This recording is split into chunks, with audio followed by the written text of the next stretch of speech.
I'm Catherine Wright with Remax Professionals. We're located on the corner of 17th and Cass Road in Lawton, Oklahoma. I'm going to go through what a contract process looks like from a seller's vantage point. The first thing we do is I get the offer in from the buyer's realtor. Sometimes I will be the buyer's realtor as well, and if so, I'll let you know in advance that that is my role, that I'm actually representing you both. Now, I get the offer in. I am going to change that offer into a net sheet. I'm going to send you the documents of the offer that specifies everything, but I'm going to make sure you understand your bottom line on it.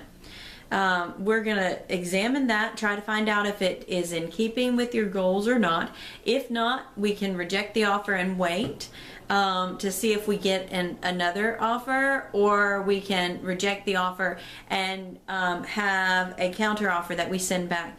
The counter offer is like reopening negotiation. That does not mean that the buyer is going to stay around. In fact, I'd say about 25% of the time the buyer has other properties they're actually more interested in at the terms that you're giving them. So you give them these terms as an offer, and they're like, at those terms, this property is no longer interesting for me, and they will leave. So make sure that if you're giving a counter offer, you're not just trying to sweeten the pot, but you're willing to buy back your house and have your house back because you really did not like what they were offering.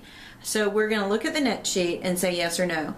If we all come to an agreement and everybody's on the same page, then we'll get a contract. The contract is a written agreement that gives the terms for the next 30 to 45 days until we have the closing, and it will give the terms of what we need to do in order to close on this deal. So the first 15 days or so is usually the inspection period. That's when the buyer has the right to go ahead and inspect everything about this property. So they're going to do what I call the 3 I's. They're going to investigate.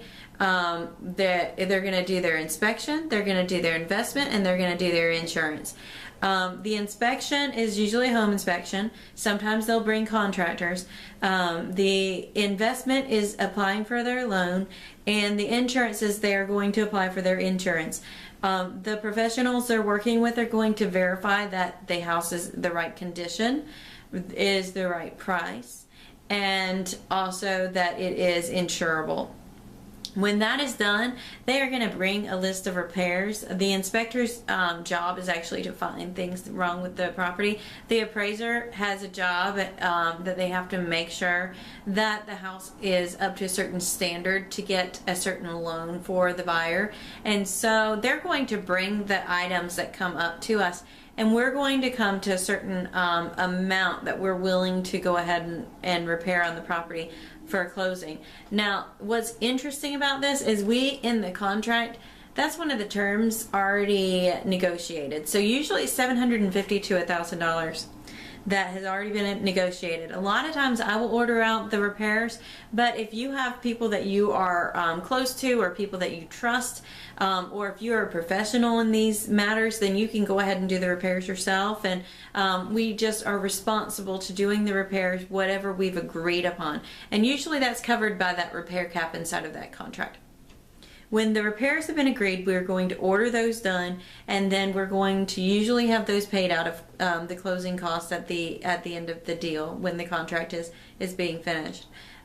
When that is done, then that ends the buyer's right to cancel the contract. That doesn't mean the buyer never cancels the contract after that, but it's more difficult for them to get their earnest money back if they do. So most of the time they will not.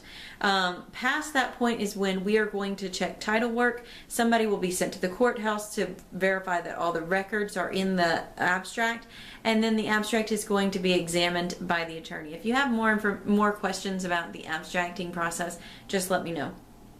That attorney is going to represent the buyer, and one attorney will represent your rights as well to verify that everything is above board and done exactly as it should be. They're going to, basically with the title work, they're going to make sure that you can sell the property and that they can receive it. That will be sent over to their lender to go through what's called underwriting. It's basically they're going to look through all the documents that have been submitted and verify that they are correct and ready for closing. When they are comfortable with it, they will go ahead and say we have the clear to close and tell the title company to make the HUD 1. HUD 1 is a statement that shows where all the money has gone from the beginning to the end of the closing process, and that will be brought and submitted to the buyer's lender.